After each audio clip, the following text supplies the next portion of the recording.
You are listening to Processing Trauma Out Loud, conversations about trauma and healing from two women who are doing the work. My name is Jeremiah Jones, and I'm the producer of this podcast. In today's episode, Kandace and Sher discuss the importance of listening to our bodies as a means of discovering what we need. Understanding what dysregulation is and does is a form of self-care that can positively change our lives. Listen in as Kandace and Sher give examples of how they have used this understanding to help heal from self-betrayal. Hi, Sher. Hey, Kandace. How are you today? Doing well. We're in the middle of moving and packing. We sold our house, so it's been a whirlwind, but I'm here. Yeah, and it's kind of a big deal because you've lived there for quite a while, but I just want to say congratulations. It's exciting to see this next chapter unfold in your life.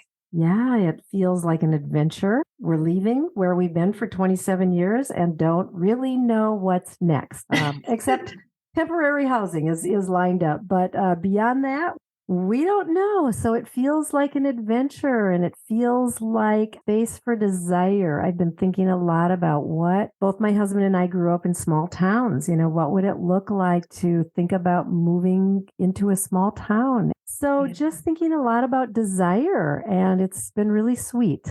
Well, it kind of makes me think about the topic that we've been on the last few weeks, which we started 2 weeks ago. So if you want to start from the beginning, 3 steps to ending self-betrayal. And what I hear you saying is you and your husband are really leaning into like honoring what you're desiring and what you're needing for this next season of your life.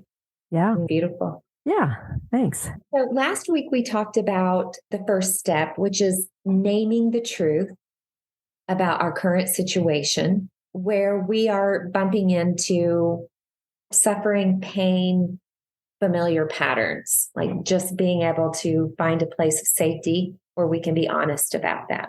And then the second step, what we're going to talk about today is learning about what dysregulation is. It may seem like, why do we need to know that? And it was that way for us because it starts out with being able to notice your body and the sensations that you're feeling in your body. And I know you've shared this before, but I think it'd be fun for you to share it again. What that was like for you when your coach was really teaching you about dysregulation by teaching you to notice your body. When I would hear that question, what are you feeling in your body? And it kept coming up and it kept irritating me. What do you mean? What am I feeling? Because I didn't feel anything. I was so unaware of the sensations in my body. Like I didn't know what anxiety felt in my body. I didn't know what sadness felt in my body. I didn't know what anger felt in my body.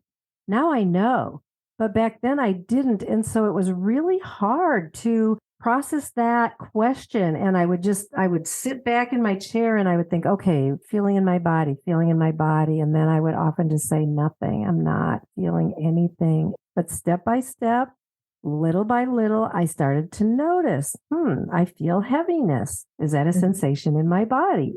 So I had to go really slow and be very intentional about recognizing and learning, what does my body feel like when it's dysregulated? Yeah. So you tend to go towards hypoarousal. Yes. And last week or the week before, we named, this scale from 1 to 10, 10 being the extreme of hyperarousal and 1 being the extreme of hypoarousal. So you tend to pull back, shut down, disassociate. Yep. And until you knew what was happening, the question is usually, what's wrong with me? Mm-hmm. For sure. Yes. What was that like for you to not know what was going on, but to feel like there was something wrong with you? Well, I think that was normal, right? Because I had felt that way my whole life. Like, what's wrong with me that other people can be in this kind of a situation and they seem just fine. Why do I always feel like I'm 7 years old? I had awareness that I often felt like something was wrong with me, that I didn't fit in, that I didn't belong. This is just one more aspect of really that big overarching theme for me. I just had this image in my mind of two different girls, and you're one of them and I'm one of them. When you got dysregulated, you pulled back, went into your room and shut the door. Or sometimes you would run and find privacy outside. Yeah. But it was to get away from.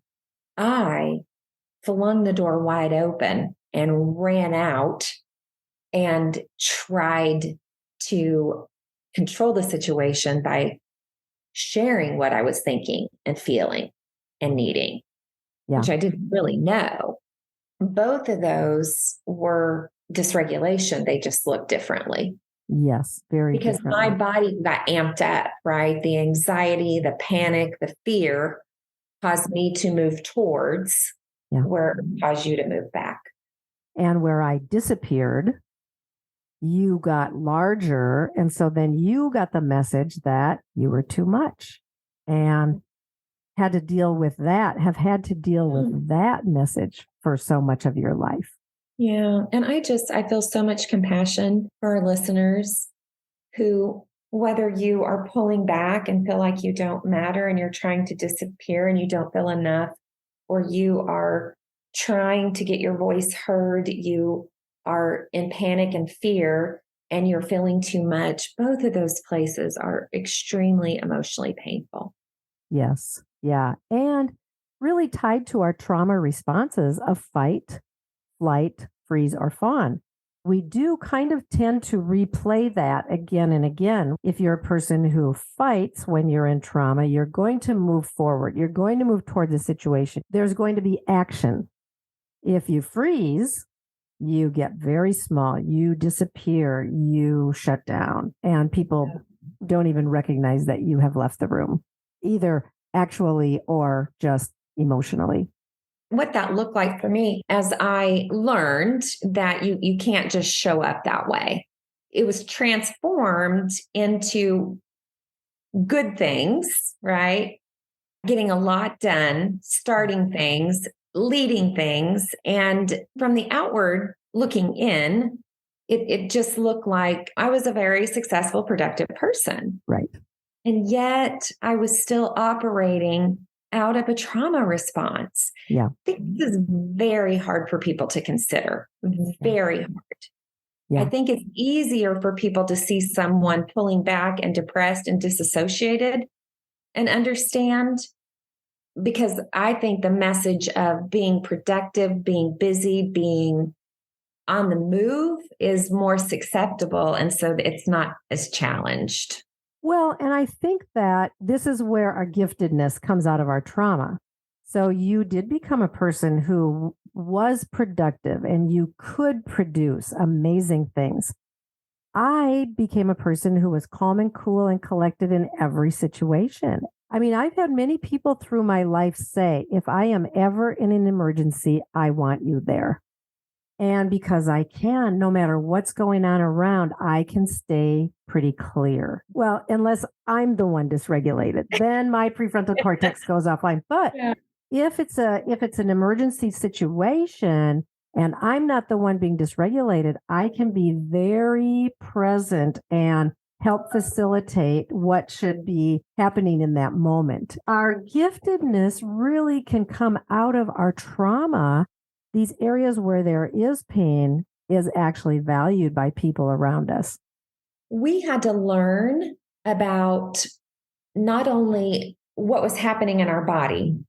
So we get asked that question week after week to the point that we're like, okay, they're going to ask us, so we need to slow down and try to figure out what's going on in our body. Yeah. What a gift that was, even though it was awkward in the beginning. And then we also had to educate ourselves on the components of dysregulation and resources and things that we could do. Step 2 that we're talking about today is something that everyone can do. No one is excluded. We can all educate ourselves. Yeah, but it's hard because we don't necessarily know or recognize what we do when we're dysregulated. So I want to just share a couple little stories. One that happened several years ago, I would say 3 years ago, and then compare it with when I was dysregulated, and then compare it with when I was dysregulated about, I would say maybe 6 months ago. And what happened about 3 years ago is I was in a situation where someone made a comment to me, totally innocent on their part, totally not intending any kind of harm. But the way that I heard the tone, the look that I saw on the face, it was like I was replaying trauma. I began to sink. And I had learned enough at that point that I recognized, okay, I got triggered. And so I tried to stay present. I tried to say, okay, I know they didn't mean harm. I know this, I know that, but my body was swirling and I just began. There was a chair sitting in the corner of this room, and I found myself for the next several hours gravitating toward that chair and recognized later, like, okay, I put myself in the corner as far away as I could from everyone as I was in this very much a shutting down mode. And nobody around me knew. No one noticed. Like, I could fake it enough to still perform my way through, but I was unaware really of the full scope of what was going on inside of me. I just knew that I was shutting down. I recognized what had happened. I recognized that this was not logical, but I didn't know what to do about it. And then several hours later, that same person made a comment to me and I reacted. I exploded, which is not very common for me. They were really taken aback and shocked, surprised, had no idea that I had been struggling for the last several hours. So that was at kind of at the beginning of when I was able to recognize my trigger, but I didn't really understand what was happening in my body, and I did not understand what to do. And then contrast that with about 6 months ago, I was in a setting where I needed to tend to something that was going on, but a person who was in charge met me halfway at the halfway point of where I needed to go and stood in front of me and was very politely explaining the situation, but blocked my path, blocked my vision, and I started to notice that I was getting dysregulated. And this was a man, large, probably over 6 feet tall, and I was triggered. And I was able to recognize, okay, I'm being triggered. I've been triggered. I was able to notice the sensations that were going on in my body. I was able to listen for a minute and then say, excuse me. And I kept on and took care of what I needed to take care of. But I noticed my body was very, very anxious. And I went back and I sat down and was just noticing that I can't even tune into what's going on in this setting because I am so dysregulated. And then I said to my husband, I need to go. And he kind of looked at me with this puzzled look on his face, like, now? And I said, yes, now. And so we did. Because I was aware that I had been triggered and I was dysregulated and my prefrontal cortex was struggling to stay online and my body was full of anxiety, I was able to make the good choice to say, let's get out of here because I'm not coping very well. It just was so lovely to me to be able to go through that situation. Oh, yeah. That's so good because in the past, right, you would have sat there and appeased the expectations of that environment. Absolutely. And you know enough now, this was only 6 months ago, right? You know enough now that there are times that it is okay to leave. Yes. To be able to take care of yourself in the way that you need to be taken care of. You know, we did an episode last Christmas. It was kind of a fun little episode. We were talking about going to family dinners. We really talked about ways to try to stay if something's happening that's triggering you. But we also really just gave people permission that sometimes it really is okay just to leave. And I think, especially when we have childhood trauma and complex PTSD, like we know how to endure. We know how to not have boundaries. We know how to let people have power over us. And though those situations are uncomfortable and harmful, we have acquiesced because we didn't want to offend someone. And I think it's so important as we learn about how to honor our body in these states of dysregulation, that if we need to leave a situation or if we need to establish a boundary, that even if someone is offended or questions us or doesn't like our decision, it's okay. Like, it's okay for them to have their feelings and emotions. And it's okay for me to say, I'm not going to stay here.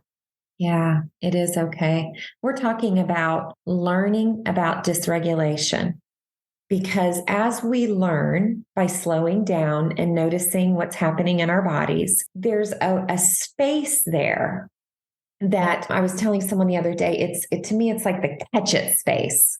And if we can catch it and have some resources of what we can do to not go into either extreme, that's the growth edge. That's building our resilience. That's building up our tolerance. But if we don't, and we've been doing our work, we're going to realize that, oh, we missed that window. Yeah. And now it's going to look a little different. Yeah. These are all things that we learn not only by educating ourselves, having our own trauma-informed coaches, but just practice. Yeah. Practicing. What we're talking about is ending self-betrayal. Yeah. When we experience trauma in childhood, you said this so brilliantly 2 weeks ago when we were talking about this, but when we experience trauma, we do not, as a child, we do not turn toward the offender or toward the perpetrator and say, they are bad, they did something wrong.